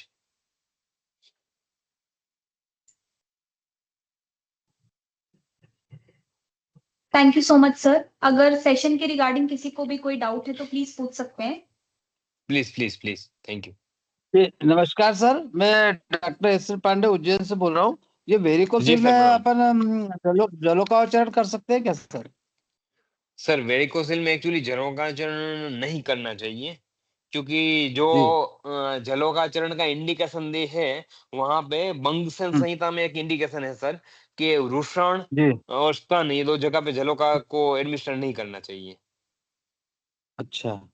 हाँ, और दूसरा sir, ये fructose positive और negative होता है, उसमें कुछ थोड़ा बताएंगे सर? बहुत इंपॉर्टेंट चीज है sir, cement fructose analysis. Positive होना बहुत हाँ जरूरी है, क्योंकि जो हाँ मतलब है कि जो सीमेंट का फ्रुक्टोज पॉजिटिव होना ऐसे जरूरी है कि जो हम्म, सीमेंट के जो जो भी कॉन्स्टिट्यूशन है वो मेनली उसका जी कॉन्स्टिट्यूशन फ्रुक्टोज से है। और दूसरी चीज जो जी जी आयुर्वेद में मधुर स्निग्ध गुरु गुण जो दिए गए हैं वो फ्रुक्टोज से ही जी साइमल्टेनियसली कंपेल करते हैं। तो जो फ्रुक्टोज नेगेटिव है जी तो पॉसिबल नहीं है, कंसीव होना पॉसिबल नहीं है सर। वो शुक्र के उसके लिए सेमिनल क्या फ्लूइड ट्रीटमेंट की है? क्वालिटी को कम अगर कर गया।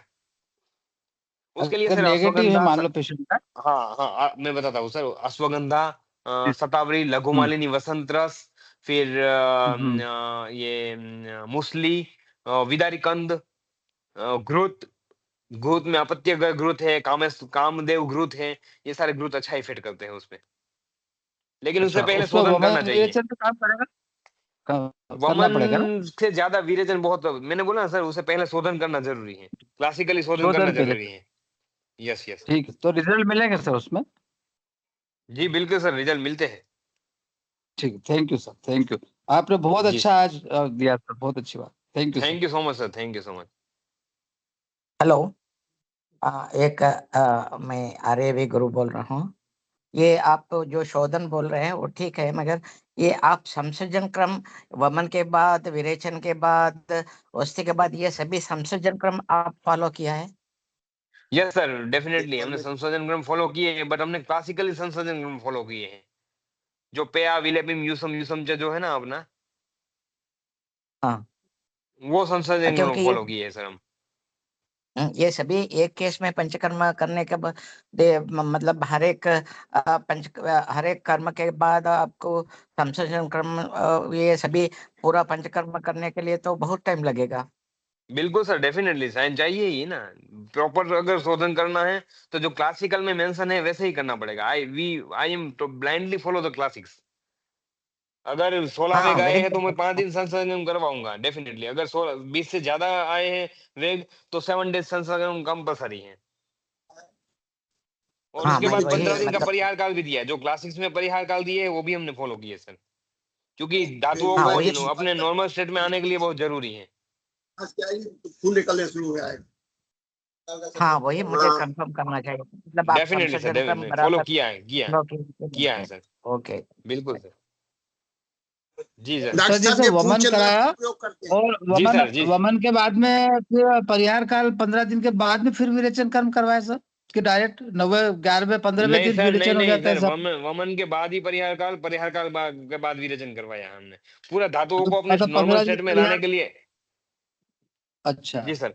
तो मतलब धातु को अपना 15 दिन तो वमन का हो गया, फिर 15 दिन विरेचन, वो उसका परिहार काल हो गया जी, वमन हुआ, है ना? वमन के उसके बाद जो बाद भी में फिर संसर्जन क्रम हुआ, संसर्जन क्रम के बाद परिहार काल हुआ, परिहार काल के बाद विरेचन, हम्म। विरेचन के बाद हाँ। वापस संशोधन क्रम, संशोधन के बाद परिहार काल, हम्म। उसके बाद परिहार के बाद बस्ती, बस्ती के बाद भी जो ठीक परिहार है। काल बुलाया गया है वो टाइम चाहिए उसके सर, बाद इनमें तो पेशेंस फिर का टाइम चाहिए हमको। आपको वो तो देगा ना टाइम, भरीजिए साहब, अपने हाथ से जाएगा बिल्कुल कहाँ। बिल्कुल बिल्कुल बिल्कुल। और वैसे भी 84 डेज लगते हैं सर, रस से लेकर शुक्र धातु तक द्रव्य को काम करने में 84 हाँ। डेज लगते हाँ। हैं धातु पोषण न्याय के हिसाब से। जी जी जी सर जी।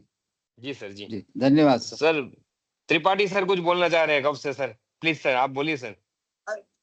मैं सर कह रहा था रस चिकित्सा की में क्या है आपकी भूमिका है? जैसे पूर्णचंद्र रस है, पुष्पधनवा है, मन्मथ है, त्रिवंग प्रवाल अभ्रक, इनका ये उपयोग सर करते हैं क्या आप इनको सर? सर मैं उपयोग मतलब पहले सर मैं क्या करता हूँ, शोधन और हर्बल थेरापी, हर्बल ट्रीटमेंट पहले स्टार्ट करता हूँ, और उसके बाद लेटर ऑन स्टेज जैसे शोधन पूरा हो जाए ना, चैनल्स ओपन हो जाने के बाद भस्मों का प्रयोग करता हूँ। जैसे सर मैं बताऊँ स्वर्ण ये मकर ध्वज का यूज मैंने किया है, बंग भस्म का यूज करते हैं हाँ हम, त्रिभंग भस्म का अच्छा रोल आता है। मैंने इसमें स्वर्ण भस्म का यूज किया है, मेनली धूतपापे सर की आती है, उस पे हम थोड़ा रिलायबल रहते हैं। तो बहुत ही जब लास्ट जब कोई भी चिकित्सा हमको काम नहीं देती है ना, तब हम सर भस्मों पे जाते हैं। हमारे यहाँ तो नोएडा में तो सर ये लोग खा पी के आते हैं, ये आपके अश्वगंधा है, शतावर है, धातु जी पौष्टिक, सर, जब ये सब खा खू के आते बाद में आते हैं हमारे यहाँ, फिर तो हमको बिल्कुल यही सर आप योग देना बिल्कुल पड़ता है। बिल्कुल योग देना होता, सही बात है सर। पूर्ण चंद्रोदय रस का इसलिए मैं कोई बताता हूँ, पूर्ण सर पूर्ण चंद्रोदय रस का ना धातु स्पर्म शोधन के लिए बहुत अच्छा इफेक्ट है। अगर स्पर्म में हम लोग थोड़ा एबनॉर्मल फॉर्म ज्यादा है सर, पस सेल ज्यादा है और हम लोग एबनॉर्मल तो फॉर्म ज्यादा है मलशिंगुर ना, का तो प्रयोग पूर्ण करते हैं सर। चंद्रोदय रस का बहुत अच्छा रिजल्ट है सर। हाँ हाँ, डॉक्टर हम जितेंद्र लोग तो जी, सर मलशिंगुर का प्रयोग करते हैं, मलशिंगुर का। हेलो डॉक्टर जितेंद्र जी, जी मेरा सर। एक ये कहना है कि जो आज नई जनरेशन है उसको जी सर। विशेष रूप से जब तक हम लाइफ स्टाइल के बारे में ना समझाए, ये जंक फूड, फास्ट फूड, बहुत सारी चीजें जो हमारे पूरे शरीर को ही नुकसान दे रही हैं, तो जी इस पे सर भी जी। थोड़ा सा फोकस हमको। सर ऑलरेडी मैंने आपको बताया, जब मैं प्रेजेंट करा था ना, एक पथ्य पथ्य जो क्लास 6 में पथ्य पथ्य दिया गया ना अपनी अपनी संहिताओं में, अपनी जी संविधा में जी पथ्य जी, पथ्य किया गया है। उसी पथ्य पथ्य को मैंने यस अपने यस, ये मॉडर्न लैंग्वेज में मॉडिफाई करके मैंने आपको अभी बताया था, वो हम पथ्य पथ्य पेशेंट को एडवाइस करते हैं, जो कि उस स्पर्म की क्वालिटी को एनहांस करने में भी हेल्पफुल रहता है, ओव्यूलेटरी साइकिल्स को भी रेगुलेट करने में हेल्पफुल रहता है, हॉर्मोन्स को बैलेंस करने में भी हेल्पफुल रहता है, और बाकी चीजों में भी हेल्पफुल रहता है। तो बिल्कुल डाइट एंड लाइफस्टाइल का सर मोस्ट अप्रोप्रिएट रोल है इसमें। आपने शोधन कर दिया, दवाई दे दी, लेकिन पेशेंट अगर डाइट लाइफस्टाइल फॉलो नहीं करेगा तो मतलब नहीं है पेशेंट के लिए। Yes yes yes yes yes. जी सर जी। जी थैंक यू, आपका बहुत जी बहुत सर, मार्गदर्शन करने के लिए आपका बहुत बहुत साधुवाद। बहुत धन्यवाद सर। आप मुझे सौभाग्य ओके मिला सर। है ना लेक्चर देने का।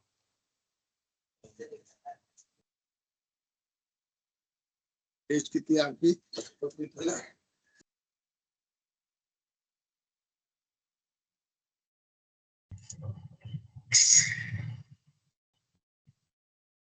सर किसी और को कोई डाउट है तो पूछ सकते हैं, फिर हम सेशन को एंड करेंगे।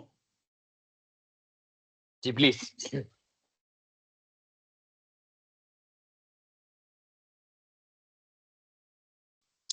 ये अबनॉर्मल स्पर्म्स के लिए अपार्ट फ्रॉम पूर्ण चंद्रोदय और क्या आप योग बता सर सकते एब्डोमिनल हैं? स्पर्म के लिए सर दो चीज बहुत इंपॉर्टेंट है, कुष्ठ औषध है, कुष्ठ कुष्ठ औषध और गोखरू, ये दोनों का कॉम्बिनेशन देना चाहिए, और साथ में बंग भस्म मिलाना चाहिए। तीनों का कॉम्बिनेशन देते हैं ना सर, तो पस्सेल एब्नॉर्मल फॉर्म सब हो जाते हैं, क्लीन हो जाते हैं। अच्छा, कुष्ठ और आप गोक्षरा। बस उसके पहले भी सर शोधन जरूरी है, क्योंकि बिना शोधन के ये दवाई काम नहीं करेगी ना। मतलब एटलीस्ट विरेचन तो जरूरी है, क्लासिकल विरेचन होगी, मृदु शोधन बोधन नहीं चलेगा सर, डायरेक्टली क्लासिकल विरेचन।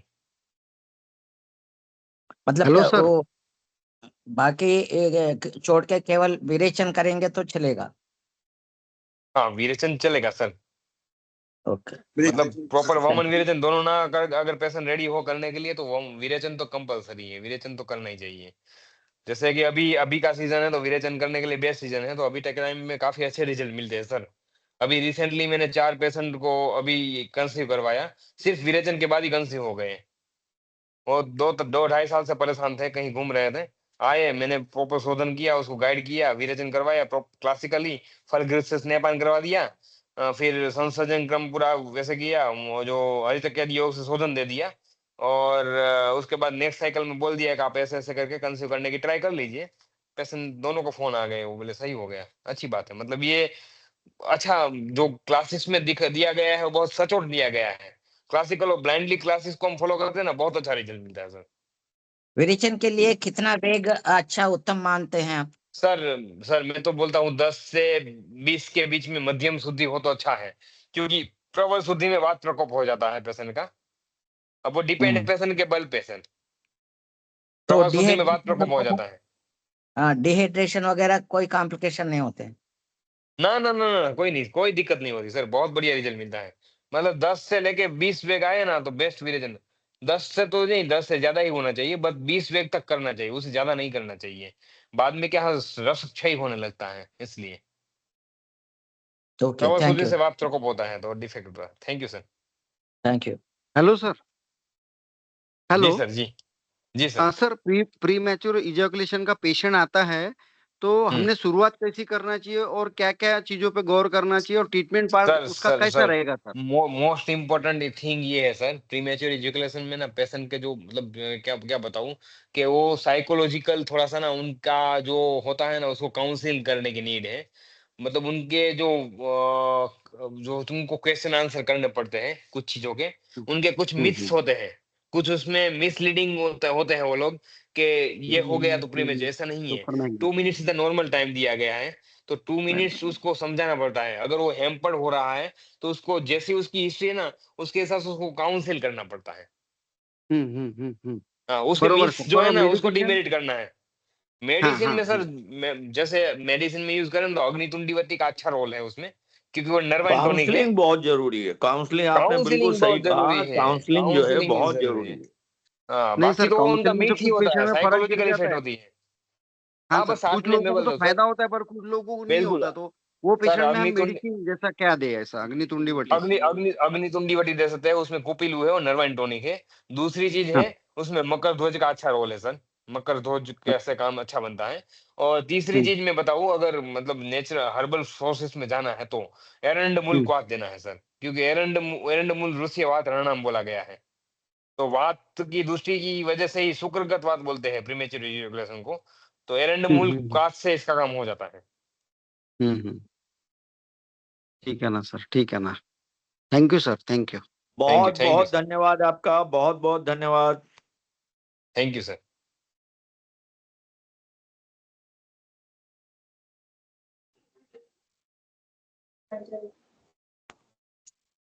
सर धन्यवाद सर।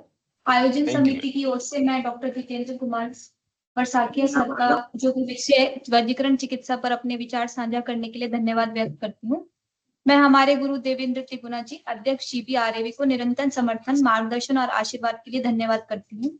मैं हमारी निर्देशिका डॉक्टर वंदना सिरोहा मैडम को धन्यवाद देती हूँ, जो कि आरएवी के सभी कार्यक्रमों के लिए मार्गदर्शक है।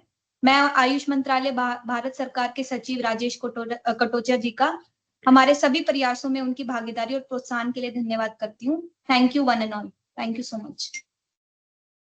Thank you, thank you.